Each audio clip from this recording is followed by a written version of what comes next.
আজকের গল্প কাঠের পিপে ভূত। একটি ছোট্ট গ্রাম ছিল। সেখানে রাতে অদ্ভুত ঘটনা ঘটত।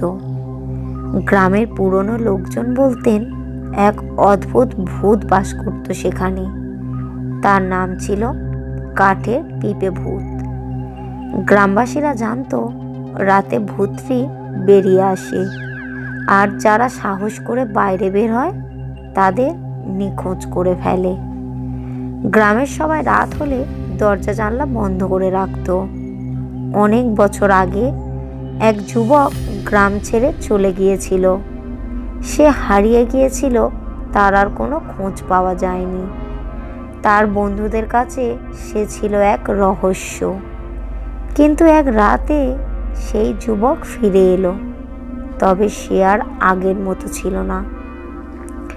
তার চোখ ছিল এক অদ্ভুত চাউনি, তার মুখে এক ভয়ঙ্কর হাসি। তার শরীর ছিল কাঁচা কাঠের মতো, আর গা ছমছম করা এক অদ্ভুত গন্ধ ছড়াতো। গ্রামের লোকজন বলতো যুবকটি এখন কাঠের পিপে ভূতে পরিণত হয়েছে। সে আত্মার মতো অন্ধকারে বিচরণ করত, আর গ্রামের লোকদের এক এক করে খুন করত। তার শিকারদের আত্মা রাতে ঘুরে বেড়াত, আর গ্রামের মানুষ ভয় পেয়ে ঘরবন্দি হয়ে থাকত। একদিন গ্রামের এক সাহসী যুবক নামধারী রাহুল ঠিক করলো সে ভূতটিকে পরাজিত করবে। রাহুল তার বন্ধুদের সতর্ক করলো, আমি ভূতটিকে একদম নিশ্চিহ্ন করে দেব। সবাই তাকে বাধা দিল, কিন্তু রাহুল একটুও ভয় পেল না। সে এক রাতে তীব্র ঝড়ের মধ্যে কাঠের পিপে ভূতের পুরনো বাড়ির দিকে এগিয়ে গেল। বাড়ির দরজা খুলতেই তার সামনে দাঁড়িয়ে ছিল সেই যুবকটি, যিনি এখন ভূত। তার চোখে ছিল পাগলামি, আর সে ধীরে ধীরে রাহুলের দিকে এগিয়ে আসছিল। ভূতটি বলল, তুমি এখানে এসেছো? আমার শেষ সময় শুরু হয়েছে। কিন্তু রাহুল ভয় পায়নি। সে পকেট থেকে একটি প্রাচীন তাবিজ বের করলো, যা তার দাদু তাকে দিয়েছিল।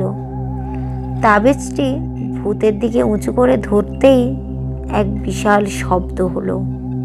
ভূতটি হঠাৎ চিৎকার করে অদৃশ্য হয়ে গেল, আর তার শরীর ভেঙে কাঠের টুকরো হয়ে ছড়িয়ে পড়ল। গ্রামের লোকজন পরের দিন জানতে পারল রাহুল ভূতটিকে পরাজিত করেছে। কিন্তু সবাই জানতো ভূতটি একদিন আবার ফিরে আসতে পারে, যদি কেউ তার ভয়ে সাহস হারিয়ে ফেলে। তবে রাহুলের সাহসিকতায় কথা সবাই মনে রেখেছিল, আর গ্রামবাসীরা শিখেছিল ভয় পেলে কোনো সমস্যার সমাধান হয় না। গল্পটি কেমন লাগলো কমেন্ট করবেন এবং একটা লাইক করবেন। আরও এইরকমই নতুন নতুন ভূতের গল্প শুনতে চ্যানেলটিকে সাবস্ক্রাইব করবেন।